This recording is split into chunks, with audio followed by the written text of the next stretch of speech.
Hey there!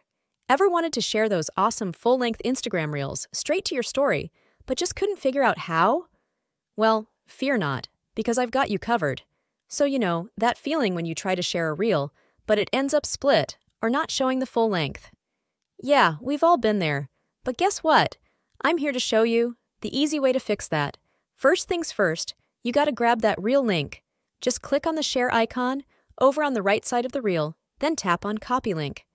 Next up, head over to your App Store, whether it's the Google Play Store or the Apple App Store, and snag yourself an app called Repost for Posts and Stories.